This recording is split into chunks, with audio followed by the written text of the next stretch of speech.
तेरा दर्शन करने को मन प्यासा है,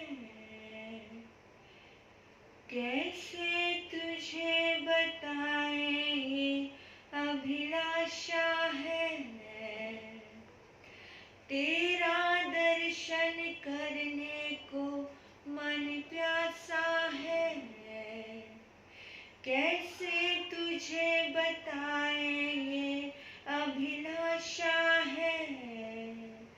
हम अज्ञानी बालक तुझे पुकारे, हे वीर मेरे प्रभु।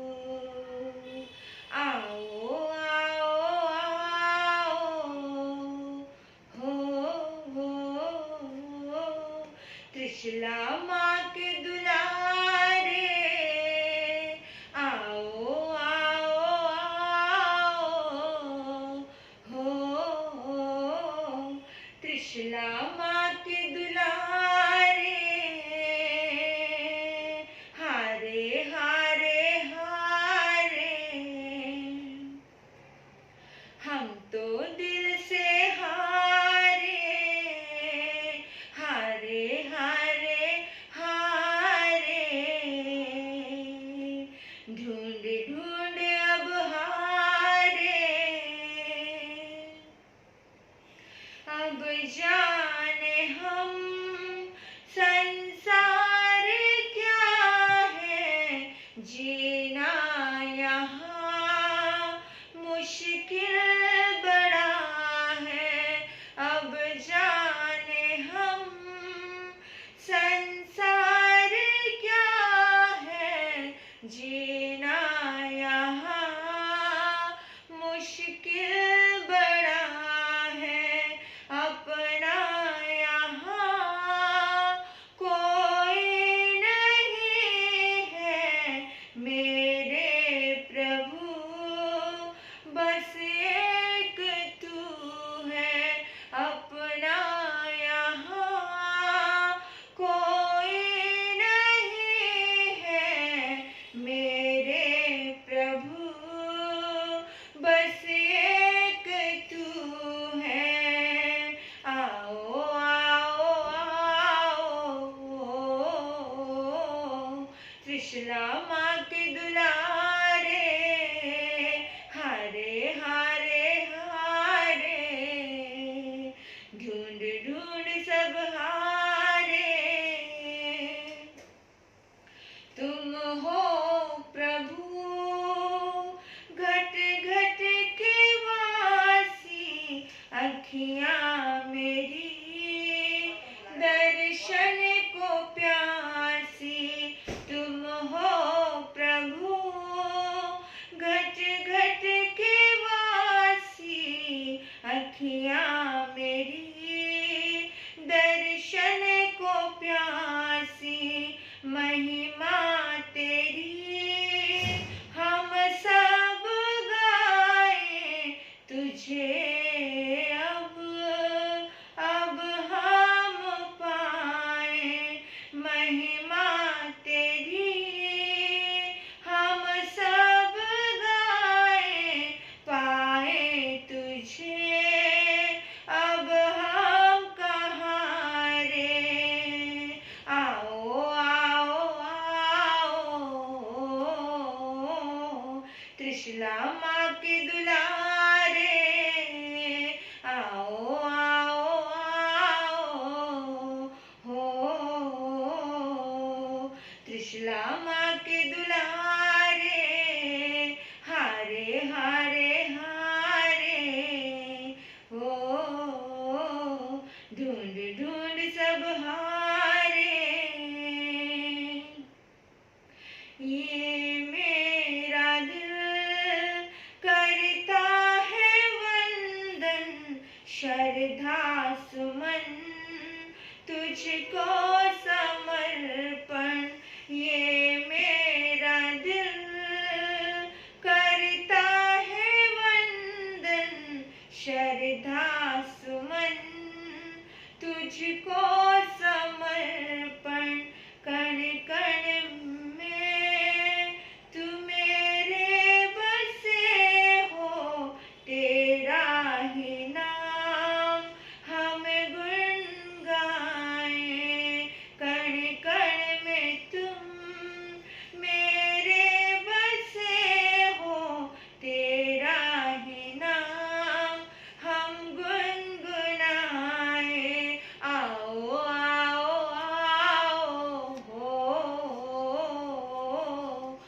त्रिशला माँ के दुलारे,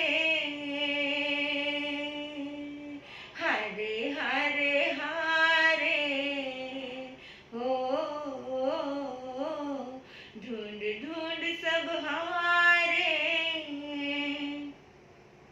तेरा दर्शन करने को मन प्यासा है, कैसे तुझे बताए ये अभिलाषा है। तेरा दर्शन करने को मन प्यासा है, कैसे तुझे बताए ये अभिलाषा है। हम अज्ञानी बालक तुझे पुकारे, हे वीर मेरे प्रभु, आओ आओ आओ हो, त्रिशला माँ के दुलारे, आओ आओ आओ हो,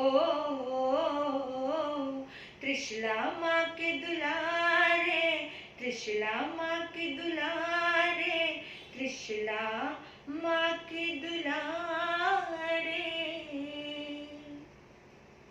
आत्मप्रिय, हम बाहर की दुनिया में बहुत भटकते हैं, इसलिए सुख और शांति और आनंद की अनुभूति हमें नहीं होती।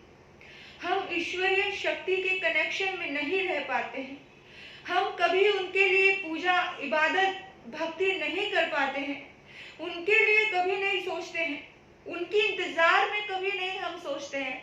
हम बाहर के इंतजार हमें बहुत रहते हैं। लेकिन संसार क्षणभंगुर है। संसार में जितनी भी चीजें हैं वो परिवर्तनशील है, कुछ भी स्थायी रहने वाला नहीं है। और जिस दिन ये बात समझ आ जाती है, उस दिन हम बहुत ज्यादा जागरूक होकर के जीते हैं। बादशाह बड़ा अन्याय था, बहुत ज्यादा प्रजा को लूटता था। एक महात्मा के मन में आया कि अमुक अमुक दिन सवारी यहाँ से गुजरेगी बादशाह की, और इनको मैं समझाना चाहता हूँ। सौभाग्य होता है उन लोगों का भी, कोई बादशाह हो, कोई राजा हो, कोई रंग हो, कोई भी हो, कि उन्हें समझाने वाला मिल जाता है। नहीं तो इस दुनिया में बिना सौभाग्य के कोई समझाने वाला भी मिलता नहीं है। भाग्य लगता है उसके लिए भी, शायद उस राजा का भाग्य रहा होगा और उस राजा की सवारी निकल रही थी।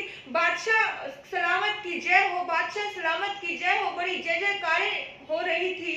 और उसने देखा कि 2 दिन पहले वहां बहुत ज्यादा बारिश हुई थी, और इतनी ज्यादा बारिश हुई थी, अधिक वर्षा की वजह से सारे कब्रिस्तान की मिट्टी क्या हो गई, बह गई थी।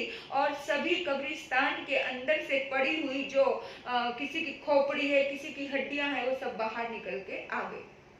अब एक महात्मा बैठे हैं सामने, बादशाह सलामत की क्या आ रही है, सवारी आ रही है, और वो महात्मा दोनों तरफ हाथों में खोपड़ियां लेकर के बैठे हैं, उसको देख रहे हैं, बड़ी गहराई से देख रहे हैं, ऐसे ऐसे ऐसे। और आखिर ये कौतूहल सूझा बादशाह को, और बादशाह अपने रथ से नीचे उतरा, और रथ से नीचे उतर के पूछता है कि क्या बात है महात्मा जी, आप इतने रहस्यात्मक ढंग से इस खोपड़ियों को क्यों निहार रहे हो, क्या तलाश रहे हो इसमें?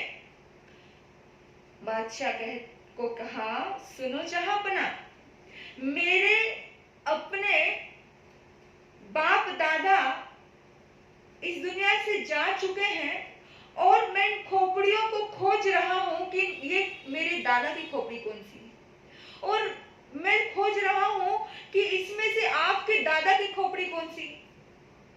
बादशाह सलामत बड़े हैरान हुए। वो कहते, अरे ये क्या पागलपन है, भला खोपड़ियों की भी कोई पहचान हो सकती है, खोपड़ियों में भी कोई फर्क हो सकता है। जब इंसान का शरीर मिट्टी में मिल जाता है, उसके बाद उसकी कोई पहचान बाकी नहीं रह जाती। कोई राजा हो, कोई रंग हो, सब समान हो जाते हैं। अब महात्मा कहने लगे, तो फिर 4 दिन की झूठी दुनिया में, इस फानी दुनिया में, इस दुनिया की चमक में तुम क्यों इतना ज्यादा डूब गए कि तुम अन्याय करते हो, अत्याचार करते हो, गरीबों को क्यों हकीर हकीर समझते हो, क्यों हमेशा नीचा दिखाने की कोशिश करते हो। अरे वो भी आत्माएं हैं, वो भी जीना चाहते हैं। जो सुख तुम्हें प्रिय है वो सुख उसे भी प्रिय है।